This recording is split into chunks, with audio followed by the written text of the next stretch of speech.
जय हिंद दोस्तों। मैं अमर गुप्ता आप सभी का एक बार फिर से स्वागत करता हूं हमारे यूट्यूब चैनल विद्यावासी में। आज की इस वीडियो में हमने सीटेट पेपर 2 के 17 जनवरी 2022 के सीडीपी के सारे क्वेश्चंस को कवर किया है। आई होप आज का ये वीडियो आपके लिए काफ़ी हेल्पफुल होगा। तो चलिए बिना किसी देरी के आज का ये वीडियो शुरू करते हैं। हमारा पहला प्रश्न है, बच्चों का द्वितीयक समाजीकरण किसकी अवस्था में प्रारंभ हो जाता है जब वह स्कूल जैसे औपचारिक संस्थानों में जाना शुरू कर देते हैं। आपके ऑप्शंस हैं शैशवावस्था, प्रारंभिक बाल्यावस्था, माध्यमिक बाल्यावस्था या फिर किशोरावस्था। तो दोस्तों इस प्रश्न का सही उत्तर हो जाएगा ऑप्शन 2 प्रारंभिक बाल्यावस्था। बच्चों का द्वितीयक समाजीकरण प्रारंभिक बाल्यावस्था में प्रारंभ हो जाता है जब वो स्कूल जैसे औपचारिक संस्थानों में जाना शुरू कर देते हैं। तो बढ़ते हैं अगले प्रश्न की तरफ। हमारा अगला प्रश्न है, किस अवस्था में बच्चे परिकल्पनात्मक कथनों पर काम कर पाते हैं, कथनों में तार्किक संबंध देख पाते हैं तथा अनुपात जैसी अमूर्त संरचनाओं को समझने में सक्षम होते हैं। आपके ऑप्शंस हैं ऑप्शन ए संवेदी पेशी अवस्था, ऑप्शन बी पूर्व संक्रियात्मक अवस्था, ऑप्शन सी मूर्त संक्रियात्मक अवस्था या फिर ऑप्शन डी अमूर्त संक्रियात्मक अवस्था। तो दोस्तों इस प्रश्न का सही उत्तर हो जाएगा ऑप्शन डी अमूर्त संक्रियात्मक अवस्था। बढ़ते हैं अगले प्रश्न की तरफ। हमारा अगला प्रश्न है, निम्नलिखित में से कौन जीन पियाजे के संज्ञानात्मक विकास के सिद्धांत की आलोचना है। आपके ऑप्शंस हैं ऑप्शन ए बच्चों का विकास उनके सामाजिक सांस्कृतिक संदर्भ पर निर्भर होता है, ऑप्शन बी बच्चे सक्रिय प्राणी हैं, ऑप्शन सी बच्चों की सोच वयस्कों की सोच से गुणात्मक रूप से भिन्न होती है या फिर ऑप्शन डी बच्चों का विकास वातावरण के साथ अंतःक्रिया करके होता है। तो दोस्तों इस प्रश्न का सही उत्तर हो जाएगा ऑप्शन ए बच्चों का विकास उनके सामाजिक सांस्कृतिक संदर्भ पर निर्भर होता है। तो बढ़ते हैं अगले प्रश्न की तरफ। हमारा अगला प्रश्न है, जीन पियाजे और लेव वाइगोत्स्की के अधिगम की समझ को डैश प्रक्रिया से डैश प्रक्रिया में स्थानांतरित किया है। आपके ऑप्शंस हैं ऑप्शन ए सक्रिय निसक्रिय, ऑप्शन बी निसक्रिय प्रक्रिया से सक्रिय प्रक्रिया में, ऑप्शन सी यांत्रिक प्रक्रिया से व्यवहारवादी प्रक्रिया में या फिर ऑप्शन डी व्यवहारवादी प्रक्रिया से यांत्रिक प्रक्रिया में। तो दोस्तों इस प्रश्न का सही उत्तर हो जाएगा ऑप्शन बी निष्क्रिय प्रक्रिया से सक्रिय प्रक्रिया में। तो बढ़ते हैं अगले प्रश्न की तरफ। हमारा अगला प्रश्न है, लेव वाइगोत्स्की के अनुसार सीखने का आधार क्या है। आपके ऑप्शंस हैं ऑप्शन ए सामाजिक अंतःक्रिया, ऑप्शन बी पुनर्वलन, ऑप्शन सी दोहराव व अभ्यास या फिर ऑप्शन डी स्कीमा की संरचना में परिवर्तन। तो दोस्तों इस प्रश्न का सही उत्तर हो जाएगा ऑप्शन ए सामाजिक अंतःक्रिया। लेव वाइगोत्स्की के अनुसार सीखने का आधार सामाजिक अंतःक्रिया है। तो बढ़ते हैं अगले प्रश्न की तरफ। हमारा अगला प्रश्न है, लॉरेंस कोहलबर्ग द्वारा प्रतिपादित नैतिक विकास के किस स्तर पर व्यक्ति विश्वास रखते हैं कि समाज को अपने नियमों में समय के साथ बदलाव करने की ज़रूरत है। आपके ऑप्शंस हैं ऑप्शन ए आज्ञा पालन एवं दंड अभिविन्यास, ऑप्शन बी अच्छा लड़का अच्छी लड़की अभिविन्यास या फिर ऑप्शन सी सामाजिक क्रम नियंत्रक अभिविन्यास या फिर ऑप्शन डी सामाजिक अनुबंधन अभिविन्यास। तो दोस्तों इस प्रश्न का सही उत्तर हो जाएगा ऑप्शन डी सामाजिक अनुबंधन अभिविन्यास। तो बढ़ते हैं अगले प्रश्न की तरफ। हमारा अगला प्रश्न है, बाल केंद्रित शिक्षा में शिक्षक, आपके ऑप्शंस हैं ऑप्शन ए निर्देश देता है तथा विद्यार्थी अंधवत अनुसरण करते हैं, ऑप्शन बी बच्चों व सीखने की प्रक्रिया को सामाजिक रचनावादी रूप में देखता है, ऑप्शन सी एक कठोर व मानकीकृत पाठ्यचर्या तय करता है या फिर ऑप्शन डी आकलन का इस्तेमाल विद्यार्थियों को श्रेणियों में बांटने के लिए करता है। तो इस प्रश्न का सही उत्तर हो जाएगा ऑप्शन बी बच्चों व सीखने की प्रक्रिया को सामाजिक रचनावादी रूप से देखता है। बाल केंद्रित शिक्षा में शिक्षक बच्चों व सीखने की प्रक्रिया को सामाजिक रचनावादी रूप में देखता है। तो बढ़ते हैं अगले प्रश्न की तरफ। हमारा अगला प्रश्न है, राष्ट्रीय शिक्षा नीति 2020 के अनुसार विद्यार्थियों का रिपोर्ट कार्ड जो अभिभावकों को दिया जाएगा वह, आपके ऑप्शंस हैं मानक संदर्भित परीक्षण पर आधारित होगा, ऑप्शन बी मापदंड संदर्भित परीक्षण पर आधारित होगा या ऑप्शन सी विद्यार्थी के प्रदर्शन को उनके सहपाठियों से तुलना के रूप में प्रस्तुत करेगा या फिर ऑप्शन डी विद्यार्थी की प्रगति व विशिष्टता का प्रतिबिंब होगा। दोस्तों इस प्रश्न का सही उत्तर है ऑप्शन डी विद्यार्थी की प्रगति व विशिष्टता का प्रतिबिंब होगा। राष्ट्रीय शिक्षा नीति 2020 के अनुसार विद्यार्थियों का रिपोर्ट कार्ड जो अभिभावक को दिया जाएगा वह विद्यार्थी की प्रगति व विशिष्टता का प्रतिबिंब होगा।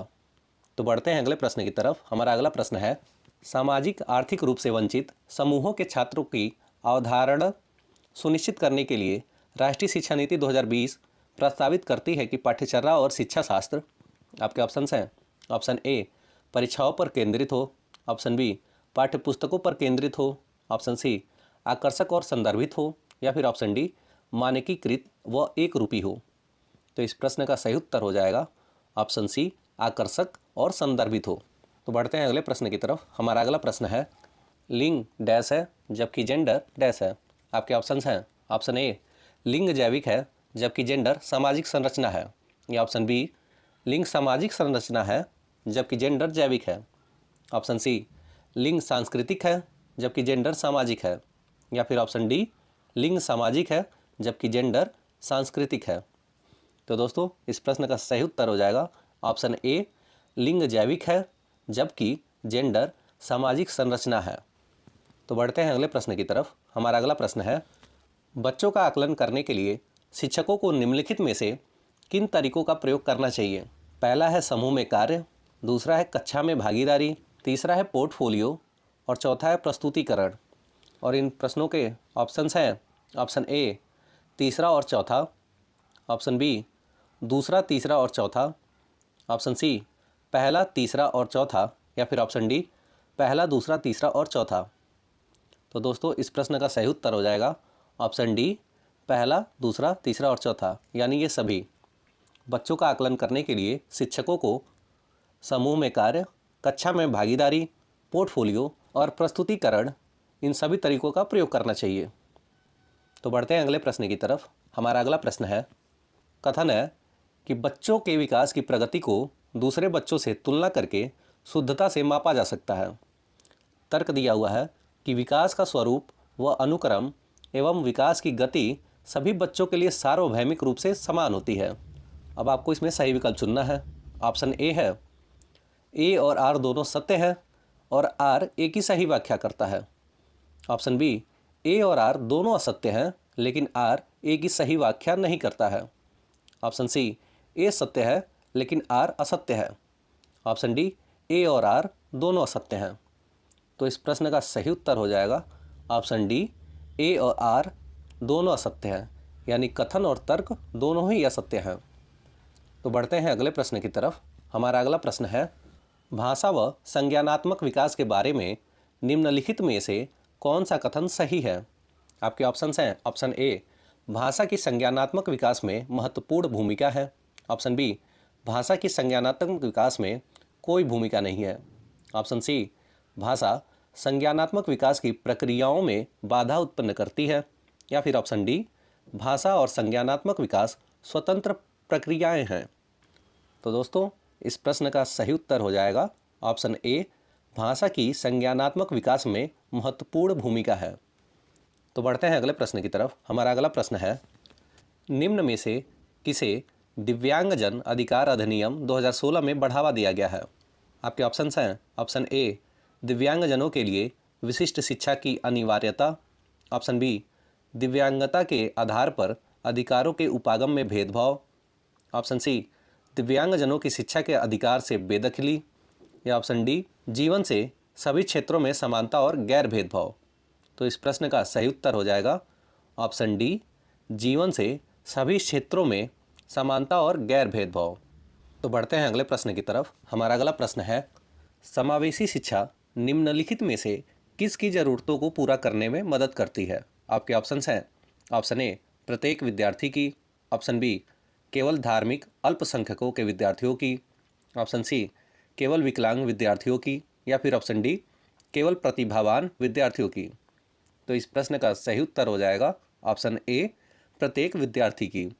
समावेशी शिक्षा प्रत्येक विद्यार्थी की ज़रूरतों को पूरा करने में मदद करती है। बढ़ते हैं अगले प्रश्न की तरफ। हमारा अगला प्रश्न है, गूढ़ज वैकल्य डिस्कैलकुलिया मुख्य रूप से किस कठिनाई से जुड़ा है? आपके ऑप्शंस हैं, ऑप्शन ए पाठ पढ़ने से, ऑप्शन बी गणितीय गणना करने से, ऑप्शन सी विवेचनात्मक सोच से, या फिर ऑप्शन डी संचार कौशल से। तो इस प्रश्न का सही उत्तर हो जाएगा ऑप्शन बी, गणितीय गणना करने से। डिस्कैलकुलिया गणितीय गणना करने से जुड़ा हुआ है। बढ़ते हैं अगले प्रश्न की तरफ। हमारा अगला प्रश्न है, निम्नलिखित में से कौन सा अभ्यास भाषण और भाषण विकारों वाले विद्यार्थियों को सफल समावेशन में बाधा उत्पन्न करेगा? आपके ऑप्शन ए, कार्यों और दत्त कार्यों को छोटे, आसानी से प्रबंधित चरणों में विभाजित करना। ऑप्शन बी, अभिव्यंजक भाषा कौशल का समर्थन करने के लिए दृश्यों के उपयोग को हतोत्साहित करना। ऑप्शन सी, मौखिक और लिखित कार्यों के लिए पूर्व नियोजित रणनीतियों का उपयोग करना। या फिर ऑप्शन डी, कक्षा में श्रवण और दृश्य विस्तरणों का कम करना। तो इस प्रश्न का सही उत्तर हो जाएगा ऑप्शन बी, अभिव्यंजक भाषा कौशल का समर्थन करने के लिए दृश्यों के उपयोग को हतोत्साहित करना। बढ़ते हैं अगले प्रश्न की तरफ। हमारा अगला प्रश्न है, प्रतिभाशाली विद्यार्थियों की आवश्यकताओं को पूरा करने के लिए शिक्षिका को निम्नलिखित में से किससे बचना चाहिए? आपके ऑप्शन हैं, ऑप्शन ए, विद्यार्थियों को स्वतंत्र परियोजनाओं को आगे बढ़ाने की अनुमति देना। ऑप्शन बी, पाठ्यचर्या त्रवण के लिए लचीलेपन को अपनाना। ऑप्शन सी, एक आयामी पाठ्यक्रम लागू करना। या फिर ऑप्शन डी, उत्तेजक संवर्धन गतिविधियां प्रदान करना। तो इस प्रश्न का सही उत्तर हो जाएगा ऑप्शन सी, एक आयामी पाठ्यक्रम लागू करना। प्रतिभाशाली विद्यार्थियों की आवश्यकताओं को पूरा करने के लिए शिक्षिका को एक आयामी पाठ्यक्रम लागू करने से बचना चाहिए। तो बढ़ते हैं अगले प्रश्न की तरफ। हमारा अगला प्रश्न है, कोई भी अध्यापन जो विषय वस्तु को अपने आप में एक अंत मानता है वह विद्यार्थियों के बीच डैश पैदा कर सकता है।